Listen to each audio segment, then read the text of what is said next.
Hoy nos vamos a meter con una pregunta que, a ver, parece simple, pero es súper compleja. ¿Cómo se borra a un héroe de la historia? O sea, ¿cómo es posible que un tipo que protagoniza uno de los rescates más increíbles de la historia marítima termine, pues, casi olvidado en su propio país? Es una pregunta tremenda, y para explorarla vamos a analizar un material fuente fascinante. Es el capítulo 8 de un texto llamado El mundo según mi jauría. Y antes de arrancar hay que entender la premisa porque es muy particular. Sí, es clave. El autor usa a su jauría, a su manada de perros, como una especie de coro griego para analizar la historia. Y cada perro es un mundo, ¿eh? Está Juan, el cínico, Fenty, el pragmático, y juntos, bueno, destrozan las ideas con una honestidad brutal. Son como pensamientos con patas, así los define. Así que nuestra misión hoy es esa: usar la mirada de esta jauría para desentrañar la historia del piloto chileno Luis Pardo y su rescate de la expedición de Shackleton. Pero no solo para contar qué pasó, sino para entender por qué lo olvidamos. Exacto. Y todo empieza, como suele pasar, con algo totalmente mundano. El narrador está en su cocina, una mañana de octubre, con un frío que se siente más adentro que afuera. Y en la tele, una nota de color, un homenaje a Luis Pardo. Y la reacción de la jauría es, ¡puf!, inmediata, demoledora. Es un diagnóstico en dos frases. Juan, el cínico, suelta: nuestros héroes. Si los conocieran, partirían por nombrarlos bien. Y Anubis, que siempre va al hueso, remata. En Chile los héroes duran lo que dura una nota alegre de televisión. Y de repente, ese frío del que hablaba el narrador, ya no viene de la Patagonia. Claro, viene, como él mismo dice, de nuestro propio olvido. Esa es la puerta de entrada. El texto nos dice que para entender el olvido de Pardo, primero hay que entender el contexto, la llamada era heroica de la exploración antártica. Y la jauría tiene una opinión muy poco romántica de esto. Para nada. Fenty, el pragmático, la define con una frase lapidaria. Dice: vanidad imperial, nada más peligroso que una causa noble sin nobleza. La fuente argumenta eso, que a principios del siglo XX las potencias veían el mapa como un espejo, y la Antártida era el último rincón para clavar una bandera. Pero aquí es donde se pone interesante, porque la jauría no se queda en la geopolítica. Juan le mete una capa psicológica. Dice que la Antártida era tan atractiva porque, y cito, la historia no tiene público. ¡Qué buena idea! No había nadie para ver el fracaso. Exacto. Era el escenario perfecto para la vanidad, porque el riesgo de la humillación pública era casi nulo. Y el cachorro Pancho, que es como el existencialista del grupo, lo simplifica todo con una verdad que te aplasta. El hielo no discute. Toda esa retórica, todo el ego nacional, se hace pedazos contra la naturaleza. Se hace pedazos. Y en medio de de esa ambición, aparece la figura de Ernest Shackleton. Un tipo que encarna esa vanidad imperial, pero que también tenía algo más. Su plan era cruzar el continente a pie. Una locura. Pero lo que lo distingue, y el texto lo subraya mucho, es su honestidad, casi suicida. El aviso que puso para reclutar a la tripulación es de no creer. Decía algo como: se buscan hombres para viaje peligroso, sueldo bajo, frío intenso, regreso dudoso, honor y reconocimiento en caso de éxito. O sea, ¿quién se anota para eso? Es increíble. Como dice Won en el texto, por fin alguien que no vendía humo. Y respondieron 28 hombres, 28 tipos que claramente no buscaban un camino fácil. Y se embarcan justo cuando Europa se hundía en la Primera Guerra Mundial. Como buscando en el hielo una pureza que ya no existía en el mundo. Puede ser, pero el hielo, como ya dijo Pancho, no discute. El barco, el Endurance, quedó atrapado y fue literalmente triturado. Y ahí la historia da un giro total. Quedan varados 28 hombres solos en el fin del mundo. Y la pregunta es esa, ¿no? ¿Cómo se mantiene la cordura ahí? El texto propone que lo hizo a través de los rituales. Shackleton impuso una rutina férrea, casi absurda. Cantar juntos, leer en voz alta, celebrar cumpleaños. Les dio una estructura para no disolverse en el caos. Y Fenty otra vez da en el clavo. Compara esos rituales con las logias, como la masonería. Sí, dice, no sirven para explicarlo todo. Sirven para no perderse uno mismo. Es una idea súper potente. No es encontrarle sentido al desastre, sino mantener tu identidad para sobrevivirlo. Pero claro, los rituales aguantan hasta cierto punto. La situación se vuelve insostenible y Shackleton toma una decisión desesperada. Deja a 22 de sus hombres en la isla Elefante, que el texto describe como una esquina ciega del mapa, y parte con otros 5 en un bote a buscar ayuda. Esos 22 hombres que se quedan atrás entran en un limbo total. Y en ese limbo surge otro líder silencioso, Frank Wild, el segundo al mando. Wild tenía su propio ritual.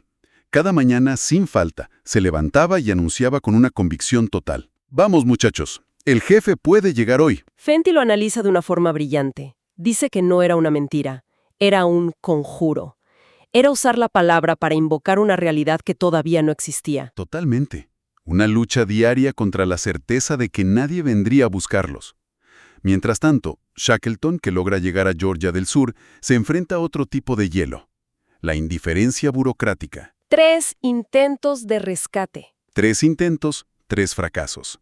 El texto lo describe como un hombre rezando sin fe, chocando contra la burocracia británica, la uruguaya, y entonces, derrotado, toma la decisión que lo cambia todo. Viaja a Punta Arenas, en Chile. Y el narrador hace una distinción que es clave. Dice que Shackleton no fue a Punta Arenas a buscar un barco. No. Fue a buscar dignidad. Fue a buscar un tipo de hombre que entendiera el deber sin necesidad de contratos ni medallas. Y es ahí donde la historia encuentra su punto de quiebre. En un lugar y de una forma que nadie esperaría. No ocurre en un despacho de gobierno. Ocurre en un templo masón. A ver, para un segundo. Un templo masón. Eso suena a novela. ¿Por qué ahí? ¿Qué tiene que ver la masonería con esto? Es la pregunta fundamental. Y el texto lo presenta como la clave de todo. Para la fuente, la masonería no es solo un lugar, es un símbolo de otro tipo de lealtad, una que no se basa en la nacionalidad, sino en un código de hermandad, de deber, la idea de que hay obligaciones que van más allá de las fronteras. Ese es el contexto para entender lo que hace Pardo. Entendido. Eso le da a la escena un peso completamente distinto. El texto la describe muy visual. Shackleton entra casi derrotado, con el alma hecha harapos. Y después entra un oficial naval chileno, Luis Pardo, no como capitán, sino como una sombra, presente en silencio. Es un choque de voluntades. Una está rota, la de Shackleton, la otra está contenida, la de Pardo. Y el pacto se sella con un diálogo mínimo, casi telegráfico. Shackleton, con el último aliento, apenas puede decir 2 palabras: «mis hombres». Y la respuesta de Pardo es inmediata, sin dudar. Ningún hermano deja a otro atrás. Uf, qué momento. Y es Anubis, el perro observador, el que le da la interpretación final. Los verdaderos pactos se firman con gestos, no con tinta. El rescate no empezó cuando el Yelcho zarpó. Empezó en ese preciso instante. Exacto, en ese reconocimiento mutuo. Y eso nos lleva a la figura de Luis Pardo. El texto se toma su tiempo para dibujarlo, y deja claro que no es el héroe de las estatuas. Lo describe como un hijo adoptivo de las mareas, un hombre del sur forjado por el mar, con una autoridad sin gesto. Me encantó esa descripción. Y este hombre acepta una misión que era básicamente una sentencia de muerte. El Yelcho era un barquito sin radio, sin calefacción, sin doble casco, una cáscara de nuez para el peor mar del planeta. El texto la llama una condena disfrazada de intento. Y antes de zarpar, Pardo le escribe una carta a su padre. Es una carta formal, pero la frase final resume todo su carácter. Escribe: «Si yo no vuelvo, no importa, pero me sentiré feliz de haber hecho algo por la humanidad». Y añade una postdata, casi un juramento: «No retornaré solo». Fenty lo llama una promesa escrita en la carne. No es una frase para la galería, es un compromiso total. Y esto conecta con lo que pasa después. 2 días después de lograr el rescate, de volver como un héroe mundial, su único pedido oficial fue reafiliarse a su logia. Un gesto increíble. Juan, el cínico, lo interpreta como un acto de humildad profunda. Dice: «Es devolver la espada al altar, no a la vitrina». No buscaba el reconocimiento, buscaba volver a su centro. Su deber ya estaba cumplido. Y sin embargo, este es el hombre que Chile olvidó.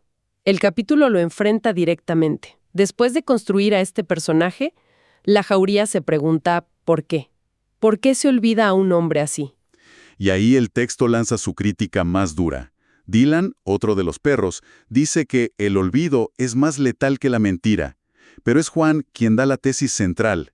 Sostiene que Chile prefiere héroes que regresan con discursos y medallas. Héroes ruidosos. Exacto. Y Pardo, con su silencio, con su dignidad, con su deber cumplido sin pedir nada a cambio, incomodaba, no encajaba en el molde. O sea, el argumento es que su propia integridad fue la causa de su olvido. ¡Qué duro! Fenty lo resume de forma brutal. Chile no supo hacer de Pardo un norte moral.